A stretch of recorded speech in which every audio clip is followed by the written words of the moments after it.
quitter un pervers narcissique. Anticiper. S'efforcer de découvrir comment le PN appréhende le monde peut souvent engendrer une prise de conscience. L'image floue et troublante que se fait le pervers narcissique de la réalité révèle des aspects de son intériorité. L'atmosphère y est marquée par la désolation et les conflits, où ne règne que le danger et le malaise. Imaginer cet univers intérieur aide à comprendre la seule attitude appropriée à adopter face à une personne manipulatrice: fuir. Se libérer d'un pervers narcissique constitue cependant un véritable défi. En étant démasqué, le PN sombre dans la panique et se met à agir d'une manière plus violente, plus irrationnelle encore. Il pourrait essayer d'inciter sa victime au suicide, de provoquer son incarcération ou son internement. Son intention sera de la punir et de se venger. Il est important de bien comprendre que le PN ne se nourrit que de l'image qu'il renvoie aux autres. Si le personnage qu'il a créé s'effondre, c'est l'ensemble de son empire qui s'écroule en même temps. Sa plus grande crainte est donc que son fan-club comprenne qu'il n'est en fait qu'une façade sans substance. Par conséquent, en tant que prédateur avisé, il est doté d'un instinct de survie et, à ce titre, il aura sans aucun doute élaboré son plan d'attaque à l'avance, possiblement durant la relation. En effet, le PN étant toujours dans le calcul prévoit le risque d'être démasqué, et pour cela, il conserve très précisément des dossiers.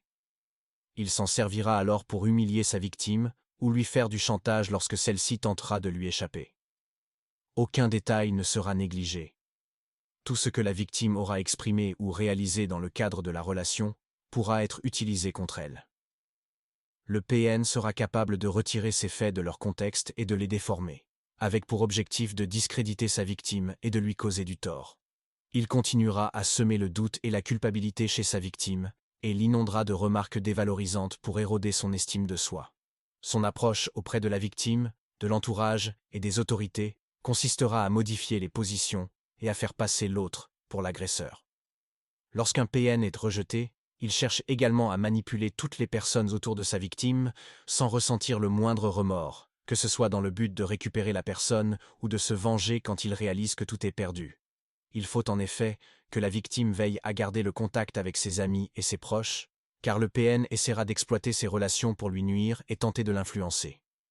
Si le lien est brisé ou s'est distancé à cause du PN, il est important de tenter de le restaurer.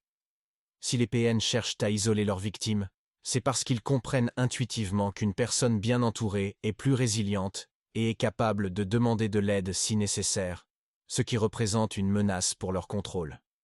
Les autres, l'entourage, font partie intégrante de notre existence et déterminent aussi notre identité. Et c'est justement l'identité de sa victime que le PN cherche à détruire.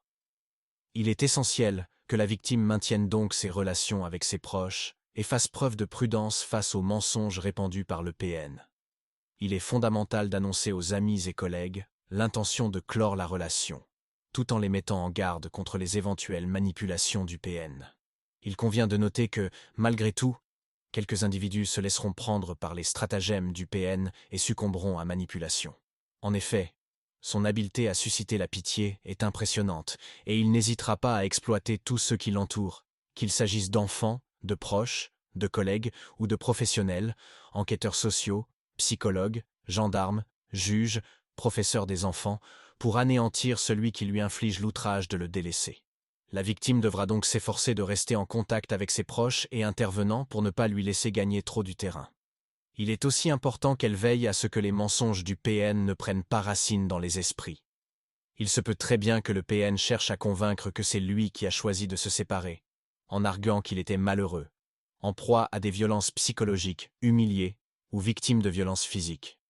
Il est conseillé de consulter un avocat, surtout s'il existe des attaches communes telles que des enfants, un domicile ou une entreprise. On commence à trouver des spécialistes pour ces types de situations,